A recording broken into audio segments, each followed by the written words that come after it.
Friends, welcome back to our channel Lasa kitchen and blogs. ఈరోజు ఎంతో tasty and delicious banana milk shake ఎలా prepare చేయాలో చూద్దాం. ఇది చాలా హెల్దీ, పిల్లలకు కూడా చాలా హెల్దీ అండి. బనానా మిల్క్ షేక్కి కావలసినవి 2 బనానాలు, 2 ఖర్జూరాలు, అందులో సీడ్స్ తీసి చిన్నగా కట్ చేసి పెట్టుకోవాలి. తర్వాత 6 కాజు తీసుకోవాలి. ఈ 2 బనానాలను తొక్క తీసి చిన్న చిన్న పీసెస్గా కట్ చేసుకుంటూ మిక్సీ జార్లోకి వేసుకోవాలి.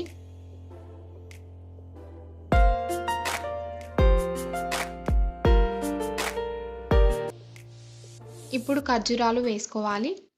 తర్వాత కాజు వేసుకోవాలి. నేను 1/2 కప్పు షుగర్ తీసుకున్నాను, లేదా 3 స్పూన్స్ షుగర్ అయినా తీసుకోవచ్చు. తర్వాత 2 కప్పుల పాలు తీసుకున్నాను. మీకు మెజర్మెంట్ కరెక్ట్గా కావాలంటే 300 ml మిల్క్ పోయాలి. ఇప్పుడు మిక్సీ పట్టుకోవాలి. చూడండి, స్మూత్ పేస్ట్ అయిపోయింది. ఇప్పుడు ఒక గ్లాస్ తీసుకొని అందులో ఐస్ క్యూబ్స్ వేసుకొని బనానా మిల్క్ షేక్ జ్యూస్ పోయాలి. ఇది summer special chilled banana milk Sheikh. Evening టైంలో చేసుకొని తాగితే అదిరిపోతుంది. జ్యూస్ పోసిన తర్వాత పైనుండి డ్రై ఫ్రూట్స్ వేసుకొని రెడీ చేసుకోవాలి. అంతే, ఎంతో simple and tasty banana milk Sheikh ready.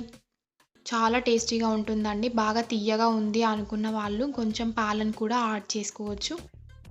చాలా టేస్టీగా ఉంటుంది, హెల్దీ కూడా. మీరు కూడా ట్రై చేసి ఎలా ఉందో చెప్పండి.